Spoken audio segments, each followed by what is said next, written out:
بسم الله الرحمن الرحيم. அஸ்ஸலாமு அலைக்கும் வரஹ்மத்துல்லாஹி வபரகாத்துஹு. அன்பிற்குரிய சகோதர சகோதரிகளே, நீங்களும் ஆலிம்களாகலாம் என்ற பாடத்தில் புதன் வியாழன் ஆகிய 2 நாட்கள் திருக்குரான் வசனத்தினுடைய தமிழாக்கத்தையும் விளக்கத்தையும் பார்த்து வருகிறோம். நேற்றைய தினம் ஆல இம்ரான் அத்தியாயத்தின் 37வது வசனம் வரைக்கும் பார்த்துட்டோம். இன்றைக்கு 38வது வசனம் பார்க்கணும். இந்த வசனம் என்னன்னு கேட்டால், ஜக்கரியா நபி தள்ளாத வயசில் ஆன பிறகு ஒரு குழந்தை இல்லை. அப்போ குழந்தை இல்லைன்னொன்னு அவர் சரி வயசாகி போச்சு, நமக்கு எங்கே இனிமேல் புள்ள பிறப்போன்னு அவர் வெக்ஸாகி போயிட்டார். முதல்ல குழந்தை பிறக்க வேண்டிய வயசில் குழந்தை பிறந்தால் தான் அதை ஒரு தேடுவாங்க எல்லாருமே. வயசாகி போச்சுன்னா நினச்சி அவங்களே நம்பிக்கை இழந்துருவாங்க, இனிமேலும் நமக்கு புள்ள பிறக்க போகுது அப்படின்னு சொல்லி ஒரு 50-60 வயசு தாண்டிட்டாங்கன்னு வைங்களேன், குழந்தை வேணும்னு அவர்கிட்ட கேட்கக்கூட மாட்டாங்க யாருமே. ஏன்னு கேட்டால், அது வரக்கூடிய வயசுலான வரும், 60-70 குழந்தை வரப்போகுது அப்படின்னு நினச்சிக்கிட்டு அதை அலட்சியப்படுத்திடுவாங்க, நம்பிக்கை இழந்துருவாங்க. ஜக்கரியா நபி அதே மாதிரி நம்பிக்கை இழந்து இருந்தார். இனிமேல் நமக்கு எங்கே வரப்போகுது அப்படிங்கிற உலக நடப்பில் அப்படித்தானே, உலக நடப்பில் வயசான ஆட்களுக்கு புள்ள பெறப்போகுதா, மனைவி இந்த மாதவிடையெல்லாம் நின்று போன காலத்தில் இருப்பாங்க, இவங்க மூலமாக எப்படி எனக்கு புள்ள பிறக்கும்னு நினச்சி என்ன செய்வார், கைவிட்டுருவார் அதை கோரிக்கையை. அப்படி ஒரு வெக்ஸாகி போய் மனம் தளர்ந்து நமக்கு இனிமேல் வாரிசே கிடையாதுன்ற ஒரு முடிவுக்கு தான் அல்லாஹ் பொருந்தி கொண்டு வாழ்ந்து கொண்டிருக்கிறார். அப்போ என்ன செய்யுதுன்னா, இந்த சம்பவம் ஒரு பெரிய தாக்கத்தை ஏற்படுது. எந்த சம்பவம்? மரியம் அலைஹிஸ்ஸலாத்தை பார்த்தோம்னா உணவு இருக்குது, உணவு கிடைக்காத இடத்துல உணவு கிடைக்கிறது. அப்போ மனிதன் கொண்டு தராமல் நினையாப்புறத்திலிருந்து அல்லாஹ் ரிசுக்கு தருவான் என்று இருந்தால், அந்த அல்லாஹ் எனக்கு ஏன் குழந்தையை தரமாட்டான் அப்படின்னு வயசானா கிடைக்காதுங்கிறது பொதுவான இயல்பாக இருந்தாலும் அல்லாஹ் நாடினால் கிடைக்கலாமே அப்படின்ற ஒரு நம்பிக்கை எதை வச்சு அவருக்கு ஏற்படுது? இந்த சம்பவம் மரியம் அலைஹிஸ்ஸலாத்தை பார்க்குறாரு, உனக்கு ஏது இந்த உணவுன்னு கேட்குறாரு. அப்படின்னு என்ன அர்த்தம்? உணவு கிடைக்காத ஒரு வழிமுறையில் உனக்கு கிடைத்திருக்குது. அந்த சீசனில் இல்லாத உணவுலாம் கூட கிடைச்சிருக்கலாம். இது எப்படிமா உனக்கு கிடைச்சிருந்தோன்னு அல்லாஹ் நினச்சா தருவான்ற ஒரு நம்பிக்கை ஊட்டுறாங்க. அவங்க அந்த நம்பிக்கை ஊட்டின பிறகு இவருக்கு என்ன செய்யுதுன்னு கேட்டால், நம்ம ஒரு கிழவனாக இருந்தாலும் இப்போ குழந்தைய கேட்குங்கிற நம்பிக்கை அப்போ தான் வருது. மரியம் அலைஹிஸ்ஸலாம் எடுத்துக்காட்டின பிறகு தான் இவருக்கு என்ன செய்கிறது, ஜக்கரியா நம்பிக்கை அல்லாஹ்விடத்தில் நம்ம பிரார்த்தனை செய்யலாம்ங்கிற ஒரு எண்ணமே வருகிறது. அதைத்தான் இந்த வசனம் சொல்லுது. ஹுனாலிக்க, அங்கே தான் தா ஜக்கரியா ரப்பஹு, ஜக்கரியா இறைவன்ட்ட துவா செஞ்சார். ஹுனாலிக்கன்னா அங்கே தாண்டா, அங்கேண்டா எங்கே இடத்த குறிக்கலை, இந்த சந்தர்ப்பத்தில் தான். எந்த சந்தர்ப்பம்? உணவு நினையாப்புறத்திலிருந்து மரியமுக்கு உணவு கிடைப்பதை பார்த்து அந்த உணவு எதப்படி கிடைத்தது என்று கேட்கும் பொழுது அல்லாவிடமிருந்து வந்தது என்று மரியம் சொன்ன பிறகு தான் இவருக்கு பொறி தட்டுது. நம்மளும் கேட்கலாமா அல்லாட்ட, முடியாட்டா கூட கேட்கலாமே, தள்ளாத வயசானா கூட கேட்கலாமே, அவன் நினச்சாதான் எதுவும் செய்வானே அப்படிங்கிற நம்பிக்கை அதில் தான் வருது. அப்போ ஹுனாலிக்க, இந்த இடத்தில் தான் துவா செய்தார், அழைத்தார் ஜக்கரியா என்பவர் ரப்பஹு, அவருடைய இறைவனை அழைக்கிறார். எப்படி அழைக்கிறாரு? கால, இறைவா, ரப்பி, என் இறைவா, ஹப்லி, எனக்கு அன்பளிப்பாக தந்துவிடு. ஹபு என்றால் வஹப என்கிற வார்த்தையினுடைய ஏவல் வினை. வஹப என்பதற்கு வருங்காலம் யஹபு, யௌஹபுன்னு வரும். யௌஹபு என்பதை இந்த ஒரு சொல்லு என்ன செய்வாங்கன்னா, இந்த வாவை நீக்கிட்டு தான் சொல்லுவாங்க, யஹபுமாங்க. வஹப யஹபு பொதுவாக பல தடவை சொன்னது தான் இன்னொருக்கான்னு சொல்லிக்கிடுவோம். முதல் எழுத்தாக வாவு வந்துச்சுன்னு சொன்னால் அதனுடைய வருங்காலம் எஃப் இனு என்று வந்தால் அதில் தான் வாவை போக்குவாங்க. வசன எவ் ஜினு எசினும்பாங்க, வசல எவ் சிலு எசிலும்பாங்க. இது இப்படி எல்லாத்துக்குமே வக்கஃப எவ் கிஃபு எக்கிஃபும்பாங்க.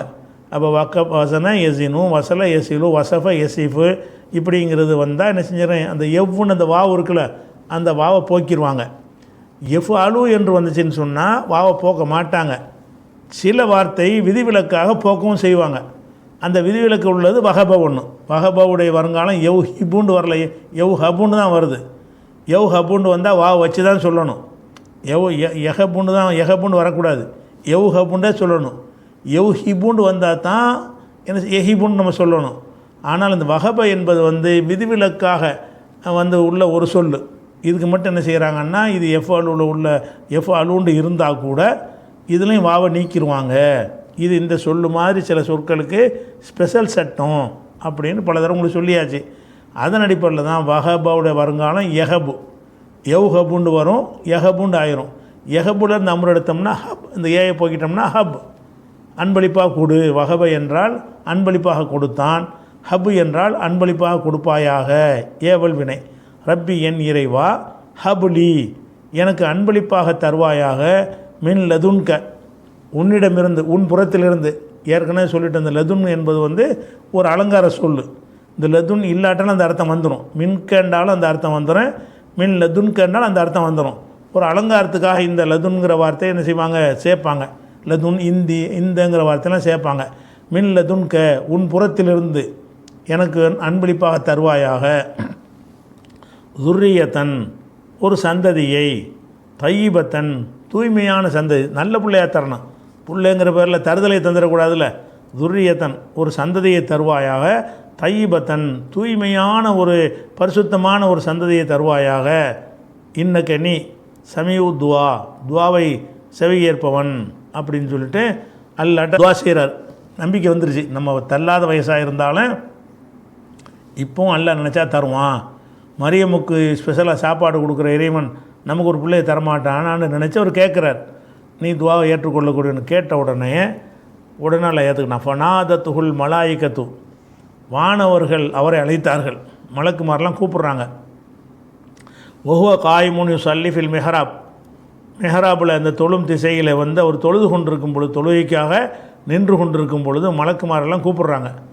கூப்பிட்டு என்ன கூப்பிட்றாங்கன்னா, அன்னல்லாக இறைவன் யுபஷிருக்க உனக்கு நற்செய்தி கூறுகிறான், பி யஹ்யா யஹ்யாவை பற்றி நற்செய்தி கூறுகிறான். உனக்கு நற்செய்தி கிடைச்சி, புள்ள தானே கேட்ட, யஹ்யான்னு ஒரு பிள்ளை உனக்கு பிறக்க போகுது. யுபஷிருக்க பி யஹ்யா யஹ்யா என்ற பிள்ளையை பற்றி உனக்கு நற்செய்தி சொல்கிறான். அவர் யாருன்னு கேட்டால், முசத்திகன் பி களிமத்தி மினல்லாஹி, முசத்திகன் உண்மைப்படுத்தக்கூடியவராக, பி களிமத்தி மினல்லாஹி அல்லாவிடமிருந்து உள்ள ஒரு களிமாவை வார்த்தையை உண்மைப்படுத்தக்கூடியவராக உனக்கு வந்து என்ன செய்வான், அல்லாஹ் ஒரு நபியை ஒரு பிள்ளையை அல்லாஹ் தர்றான் அப்படின்னு சொல்லி வந்து மலக்குமாரெலாம் சொல்கிறாங்க. இதில் வந்து அல்லாஹ்விடமிருந்து உள்ள களிமாண்டா என்னன்னு கேட்டால், அல்லாஹ்வுடைய கட்டளைன்னு அர்த்தம் வச்சுக்கிடலாம். அல்லாஹ்விடமிருந்து உள்ள இந்த களிமாவை வார்த்தையை மெய்ப்படுத்தக்கூடியவராக ஒரு நற்செய்தி சொல்கிறோன்னு வச்சுக்கிடலாம். ஆனால் சில ஆள் என்ன செய்வாங்கன்னா, இந்த களிமத்து மினல்னா ஈசா நபியை தான் சொல்லுது, ஈசாவை மெய்ப்படுத்துவார் அப்படின்னு சிலர் சொல்லுவாங்க. ஆனால் அது வந்து வரலாற்று இப்படி பார்த்தா பொருந்தாது. ஏன்னு கேட்டால், ஈசா ஒன்று பிறக்கவே இல்லையோ, அம்மா தானே இருக்கிறாங்க. ஈசா பிறந்த பிறகு இது வந்தால் தான் ஈசாவை ஈசாவுக்கு பலமாக நின்றார், அது ஒரு தனி விஷயம். ஆனால் இந்த களிமத்து மினல்லா என்பது வந்து ஈசா நபி பிறக்கிற ஒரு விஷயத்தை ஜக்கரியா நபிக்கு எப்படி தெரியும்? அதனால் இந்த களிமாங்கிற வார்த்தைக்கு வந்து அல்லாஹ் குன் என்ற களிமாவனால் உண்டான காரணத்தினால ஈசாவையும் களிமான்னு சொல்லுவாங்க. ஆனால் இந்த இடத்துல களிமான்னா கட்டளை, களிமத்து மினல்லா அல்லாவிடமிருந்து உள்ள ஒரு களிமாவை மெய்ப்படுத்தக்கூடியவராக இருப்பார். உனக்கு ஒரு பிள்ளையை தர்றோம், அந்த பிள்ளை நீ நல்ல பிள்ளையாக தானே கேட்ட, அந்த பிள்ளை எப்படி இருக்கும் என்று கேட்டால், முசத்திகன் மெய்ப்படுத்தக்கூடியதாக இருக்கும், பி களிமத்தி மினல்லா அல்லாவிடமிருந்து உள்ள ஒரு களிமாவை கொள்கையை மெய்ப்படுத்தக்கூடிய குழந்தையாக இருக்கும். ஒரு செய்யிதன் ஒரு தலைவராகவும் இருக்கும், தலைவராக இருக்கும் நிலையில் அல்லாஹ் நற்செய்தி சொல்கிறான். வ ஹசூரன் ரொம்ப கற்பொழுக்க மிக்கவராக, ஹசூர்னா கற்பொழுக்க மிக்கவராக இருக்கும் நிலையில் உனக்கு நற்செய்தி தருகிறான். ஓ நபியம் என சாலிஹீன் நல்லோர்களில் உள்ள ஒரு நபியாகவும் அவருக்கு அல்லாஹ் வந்து நற்செய்தி சொல்லும்போது 4 கேட்டகரியோடு சொல்கிறான். உனக்கு யஹ்யான் பேர் உள்ள ஒரு பிள்ளையை தந்துடுறேன், அந்த பிள்ளை எப்படி இருப்பார்னு கேட்டால், அல்லாஹ்வுடைய வார்த்தையை மெய்ப்படுத்துகிறவராக இருப்பார். செய்யிதன் ஒரு தலைமை, உனக்கு பிறகு தலைவராக வருவார், தலைமை தாங்கக்கூடிய நிலையில் இருப்பார். ஹசூரன் ஹசூர்னா அந்த பெண்கள் விஷயமாக கட்டுப்பாடாக இருப்பாங்கள்ல, அதுக்கு பேர் ஹசூர்பாங்க. ஹசூர்னா ஒரு ஒழுக்க கட்டுப்பாடு உள்ளவராக இருப்பார். ஒரு நபியும் என்ன சாலிஹீன் சாலிஹானவர்களில் ஒரு நபியாகவும் அவர் இருப்பார். அப்படி ஒரு நற்செய்தி சொல்கிறேன்னு அல்லாஹ் சொல்லிடுறான். இது 39வது வசனம். இதில் வந்து யஹ்யா நபியை வந்து இவர் துவா செஞ்ச உடனே அல்லாஹ் என்ன செய்கிறான்னா, உனக்கு யஹ்யான்னு ஒரு பிள்ளை பிறக்கும்னு சொல்லிவிட்றான். இந்த இடத்துல இந்த ஹசூருங்கிற வார்த்தை இருக்குல்ல, இந்த ஹசூருங்கிற வார்த்தைக்கு வந்து அதிகமான தஃப்சீர்களில் அவரை ஆண்மையற்றவருங்கிற மாதிரி அர்த்தம் செய்கிறாங்க. ஹசூர் என்றால் ஆம்பளையாக இருக்க மாட்டார். அவர் கல்யாணம் பண்ணலான்னா எழுதி வச்சுருக்கிறாங்க. ஹசூர் என்றால் ஆண்மையற்றவராக இருப்பார் என்று சொல்லி ஒரு நற்செய்தி சொல்கிறான்னு வருகிறது. இப்போ அந்த ஹசூருங்கிற வார்த்தைக்கு வந்து அந்த பெண் விஷயமாக கொஞ்சம் கட்டுப்பாடாக இருப்பாருங்கிற அர்த்தம் தான் அது சரியான அர்த்தம். அதுலேருந்து இவங்க என்ன விளங்குறாங்கன்னு கேட்டால், இவர் ஆண்மை இருக்காது, ஆண்மைங்கிற அந்த பெண்ணை நாடவே மாட்டார், பெண்ணின் பக்கம் நாட்டமில்லாதவராகன்னா என்ன அர்த்தம்? ஆண்மையற்றவர். ஏன் பெண்ணிட்ட வந்து ஆண்மை உள்ளவராக இருந்து நாட்டம் இல்லாமல் இருக்க முடியாதா? கண்ட்ரோலாக இருக்க முடியாதா? கண்ட்ரோலாக இருக்கிறவங்களும் சிலர் இருப்பாங்களா இல்லையா? அப்போ இது என்ன விளங்குறாங்கன்னு செய்கிறாங்கன்னா, தப்சீர்கள்ல எல்லாம் யஹ்யா நபி வந்து ஒரு ஆண்மையற்றவராக தான் இருந்தார், அல்லாவே அப்படி தான் சொல்லிவிட்டான். அந்த ஹசூருங்கிற வார்த்தையை வச்சு அப்படி விளக்கம் தப்சீரில் எல்லா தப்சீரிலும் எழுதி வச்சுருக்கிறாங்க. ஆனால் ஒரு விஷயத்தை நீங்கள் சிந்தித்து பார்க்கணும். இது ஒரு நற்செய்தி சொல்கிற ஒரு விஷயம்.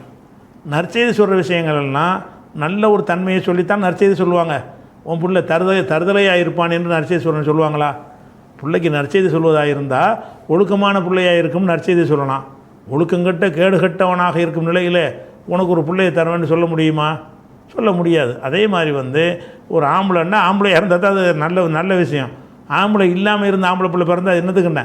ஆம்பளை தன்மை இல்லாமல் ஆம்பளை பிள்ளையை பிறந்தால் அது நல்லது. அதே என் நற்செய்தி அல்ல சொல்லுவான். ஹசூர்னு அல்லாவில் சொல்கிறான், மலக்கு மாதிரில் சொல்கிறாங்க. உனக்கு பிறக்கக்கூடிய பிள்ளை எப்படி இருக்கும்? செய்யீதாக இருக்கும், நபியாக இருக்கும், முசத்திக்காக இருக்கும்னு சொல்லி ஹசூராக இருக்கும்னு வருது. 4 விஷயம்.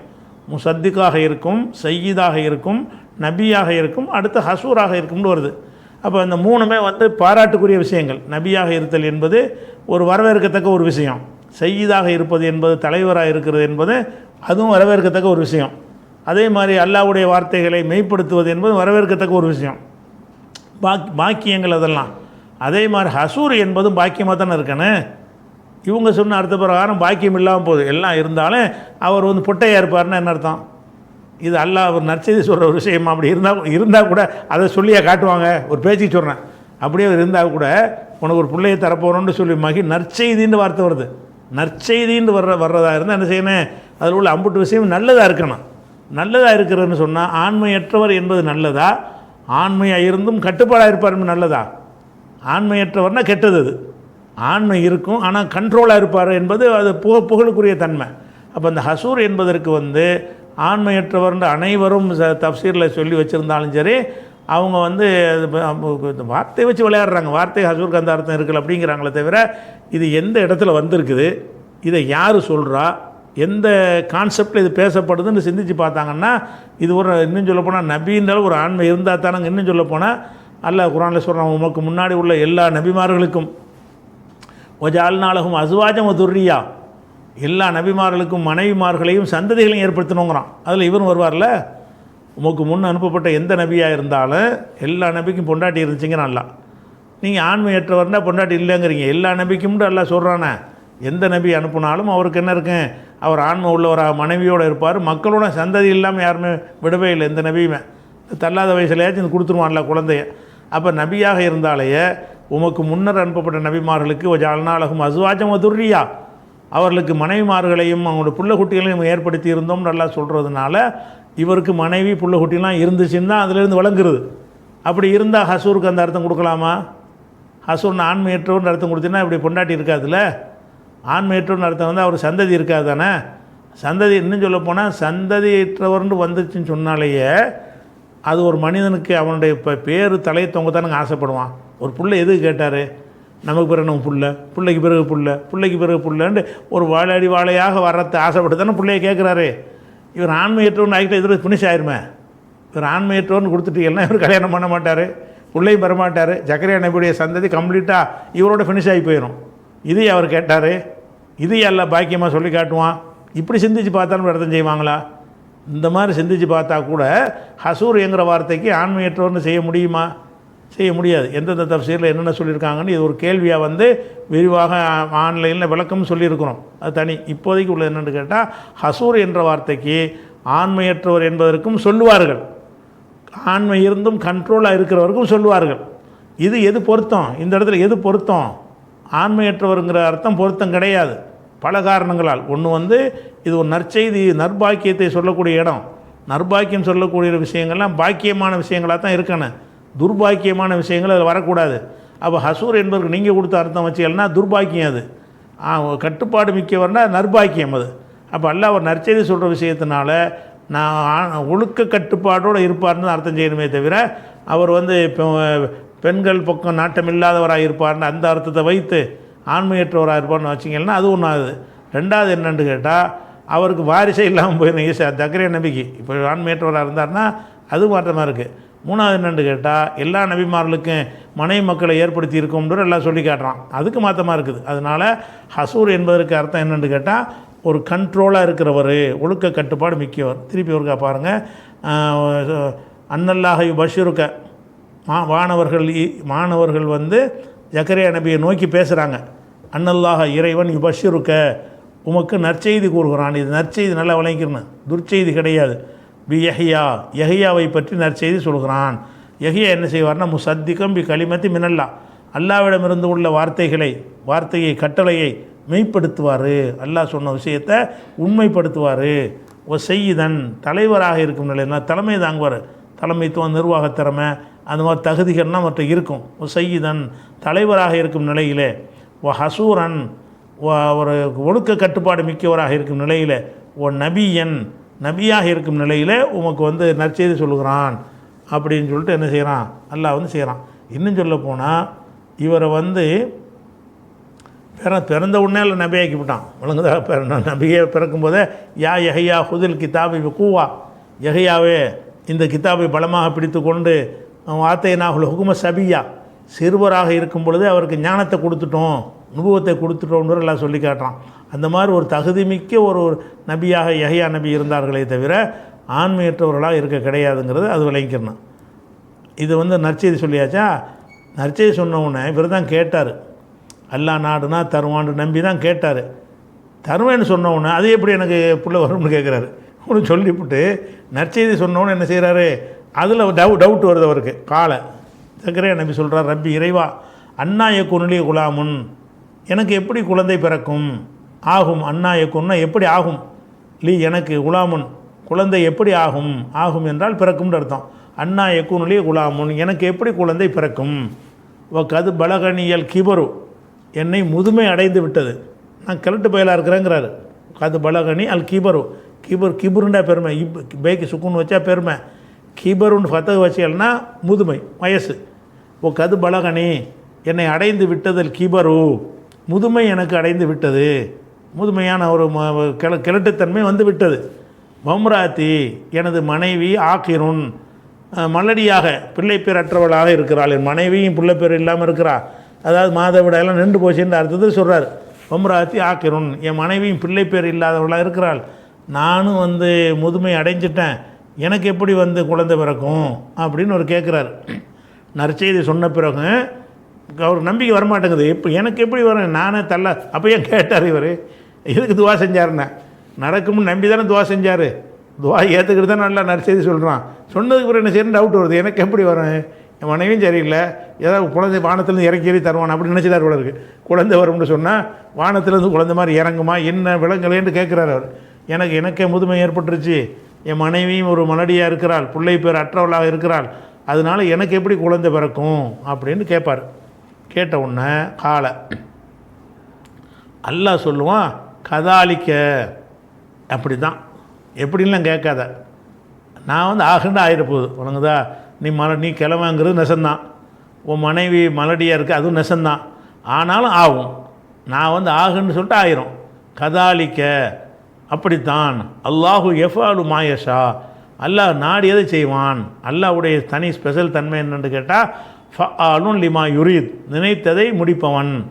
அல்லாஹ்வுடைய அவன் நினச்சா போதும், அதுக்குன்னு தனியாக மெனக்கட்டு பிரத்தியமாக ஒன்றும் செய்யவெல்லாம் தேவையில்லை, ஆகுமா ஆயிரும். அப்போ அல்லாஹ் பொறுத்த வரைக்கும் நான் இறைவன்லப்போ சொல்கிறேன், நீ கிழவனாக இருந்தால் என்ன, உன் மனைவி மலடியாக இருந்தால் என்ன, நான் ஆகுன்னு சொல்கிறேன் ஆயிருமே அப்படின்னு சொல்லி அல்லாஹ் என்ன செய்யறேன்னா கதாலிக் அல்லாஹு இப்படித்தான் அல்லாஹ் வந்து எஃபாலு மாயஷாவு அவன் நாடியதை அவன் நினைத்ததை செய்வான், கவலைப்படாத சந்தேகப்படாத, நெசமாக உனக்கு வந்து குழந்தை பிறக்கும் அப்படின்னு சொன்னோன்னே அதோடு விட்டுணுமா இல்லையா, விட்ட மாட்டேங்கிறார் அவர். அப்படின்னா எனக்கு இப்போ நம்பிக்கை இல்லை, எனக்கு வந்து குழந்தை பிறக்குங்கிற நம்பிக்கை இல்லை, அதெல்லாம் நான் கடந்துட்டேன். அதனால் எனக்கு என்ன செய்யணும்னு கேட்டால் இப்போ குழந்தைன்னா இன்றைக்கே உள்ளதுன்னா இன்றைக்கி பெற்றுட்டா ஒன்று கையில் குழந்தைய கொடுத்துடலாம். இப்போ நற்செய்தி சொன்னால் புள்ள எப்போ வரைக்கும் 9 மாதம் 10 மாதம் ஆகணுமே. இப்போ குழந்தைய தந்துட்டு நல்லா சொன்னாலும் இப்போவே குழந்தைய கையில் கொடுத்துட்டா சந்தேகம் வராது. குழந்தைய தந்துட்டு நல்லா சொல்கிறான், நான் குழந்தை உண்டாயிட்டது நான் எப்படி நம்புறது? என்ன அந்த ஸ்கேன்லாம் பார்த்து அப்படிலாம் செய்கிற காலம் இல்லையில் அது. அவர் என்ன கேட்குறாருன்னா அவர் கேட்குறார், ரப்பி இறைவா இஜ் அல்லி ஆயத்தன், எனக்கு ஒரு அத்தாட்சி, ஒரு சான்றாக்கு, ஒரு ஆதாரம் கொடு, புள்ள உண்டாயிருச்சுங்கிறதுக்கு எனக்கு ஒரு அத்தாட்சியை கொடு. ரப்பி இறைவா இஜ் அல்லி, எனக்காக நீ ஆக்குவாயாக, ஆயத்தன், ஒரு சான்றை, ஒரு அத்தாட்சியை ஏற்படுத்துவாயாகன்னு கேட்குறாரு. அல்லாஹ் என்ன செய்கிறான்னா, அத்தாட்சி தானே வேணும். ஒரு 3 நாளைக்கு நீ என்ன முயற்சி பண்ணால் உனக்கு பேச்சு வராது. அதில் விளைவிக்க, உனக்கு என்றைக்கு பேச்சு வரலையோ அன்னைக்கு விளைவிக்க. உன் மனைவி கருவுட்டுட்டாங்கன்னு விளைவிக்க. மனைவி கற்பம் அடைஞ்சதுக்கு அடையாளம் என்னன்னு கேட்டால், என்றைக்கு கரு அடைஞ்சாங்களோ அந்த நேரத்தில் இருந்து ஒரு 3 நாளைக்கு உன்னால் பேச முடியாது, எந்த பேச்சும் வராது.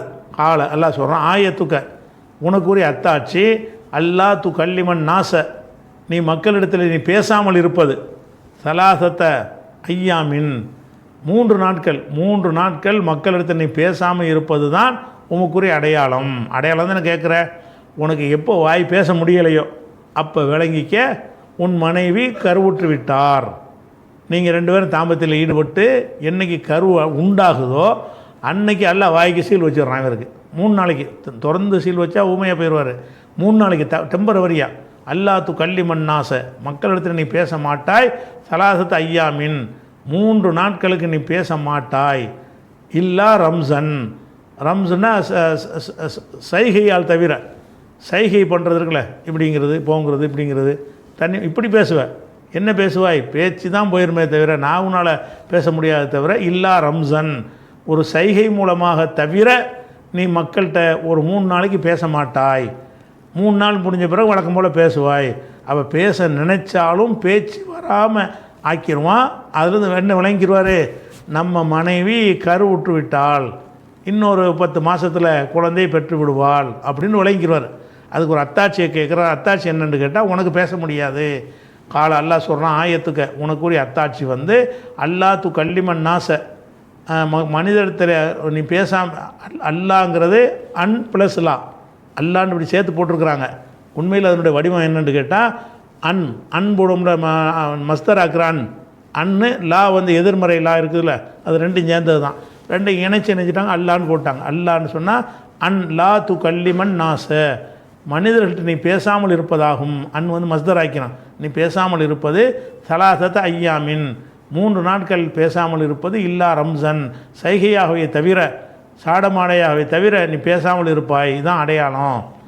அதுக்கடுத்து எல்லாம் சொல்கிறான், ஒதுக்கூர் ரப்பக்க, இது உனக்கு பிள்ளையை தந்துட்டன்ல, அதனால் இது வரைக்கும் நீ செஞ்ச இபாதத்துகள் பத்தாது, இதுக்குன்னு கூடுதலாக நன்றி செலுத்தும் விதமாக நீ என்ன செய்யணும், கொஞ்சம் கூடுதலாக சில வேலையெல்லாம் செய்யின்னு அடுத்து கட்டளையிடறான்ல. ஒதுக்கூர் ரப்பக்க, உமது இறைவனை நினைவு கூறுவீராக, கதீரன், அதிகம் நினைவு கூறுவீராக. இதுக்கு முந்தி நினைவு கூறிட்டு தான் வந்த, இப்போ ஒரு பிள்ளையை தந்துட்டான்ல, தள்ளாத வயசில் ஒரு பிள்ளையை தந்துட்டான்ல, அதுக்கு கூடுதலாக என்ன செய்யணும்னு கேட்டால், அதிகம் நினைவு கூறுவீராக. ஓ சப்பிஹ், தஸ்பீஹ் செய்வீராக, சுப்ஹானல்லா என்று சொல்வீராக, அல்லாவை துதிப்பீராக. பில் அஷி, மாலையிலும் ஒல்லிபுக்கார், காலையிலையும், அஷின்னா மாலை நேரம், மாலையிலையும் காலையிலையும் அல்லாவை துதித்து கொண்டிருப்பீராக. அப்போ அதிகம் அல்லாவை நினைவு கூறணும். காலையில் மாலையில் சுப்ஹானல்லான்னு என்ன செய்யணும், அல்லாவை நீ வந்து துதித்து கொண்டு இருப்பீராக. இதுக்கு நன்றியாக, உனக்கு முடியாத தள்ளாத வயசில் உனக்கு ஒரு இது தந்திருக்கோம்ல, அதுக்காக வேண்டி செய்வாயாக நல்லா சொல்லி காட்டுறான். இது 41வது வசனம். இதோட இது முடிஞ்சிருது. அதுக்கப்புறம் வந்து இவர் ஜக்கரியா நபி டாப்பிக்கு முடிஞ்சிருச்சு.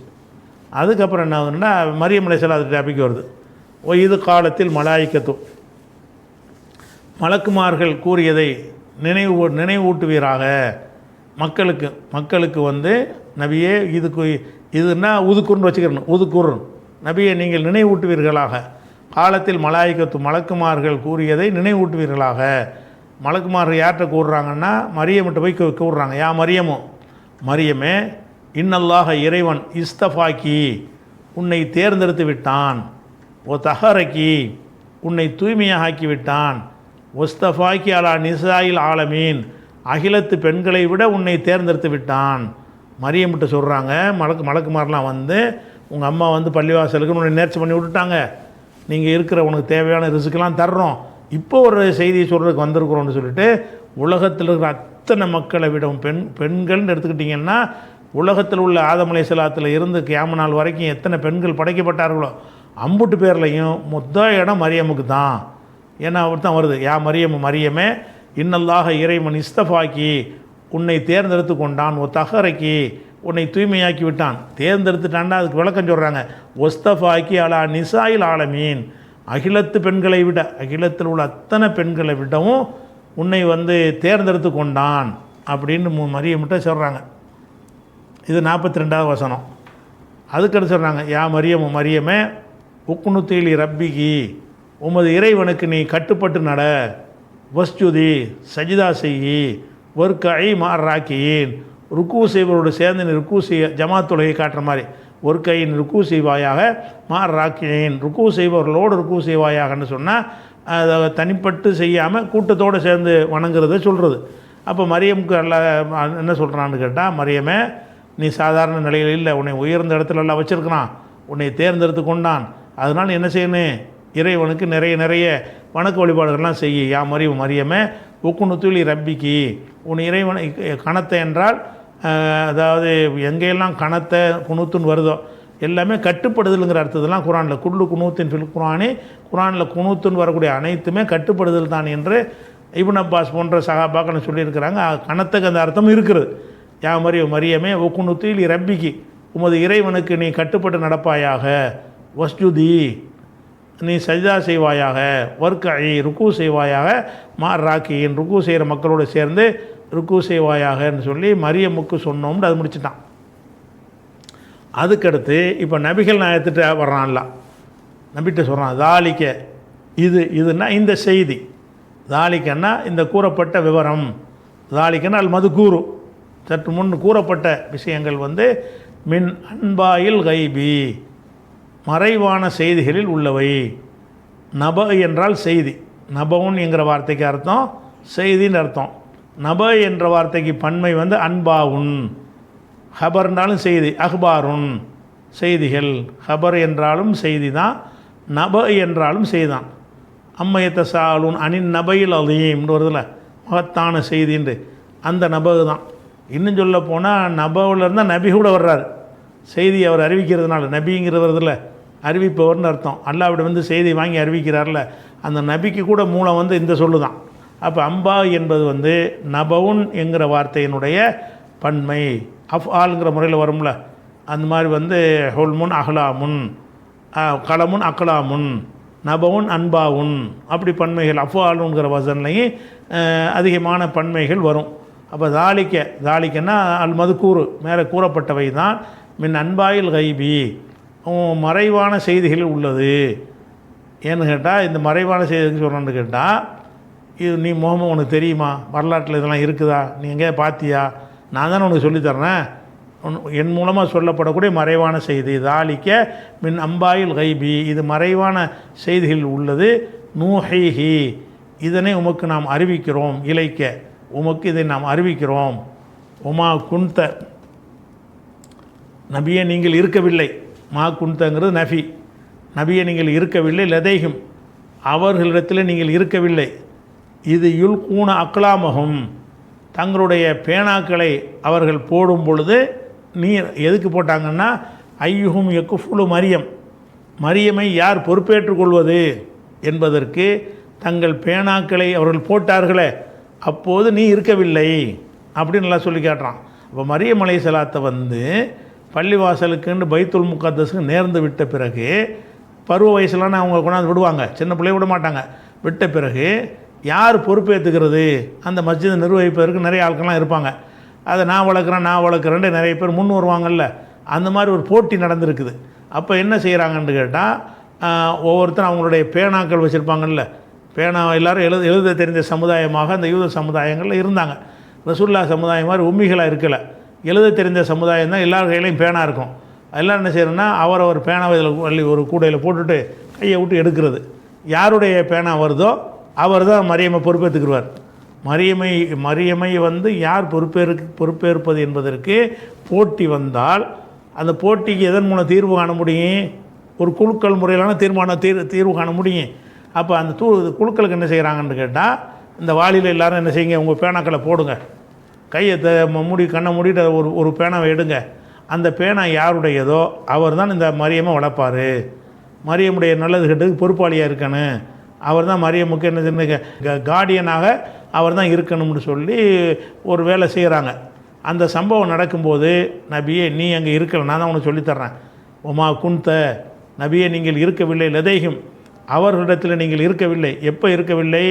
இது யுல்கூன, அல்காண்டா போட்டான், அல்காவில் இந்த யுல்கியான யுல்கூன, இது யுல்கூன அவர்கள் போட்ட பொழுது, அக்லாமகும் தங்களுடைய பேனாக்களை அவர்கள் போட்ட பொழுது அவர்களிடத்தில் நீர் இருக்கவில்லை. எதுக்கு பேனா போட்டாங்க? ஐயுகும் யக்குஃபுலு மரியம், மரியமை யார் பொறுப்பேற்பது?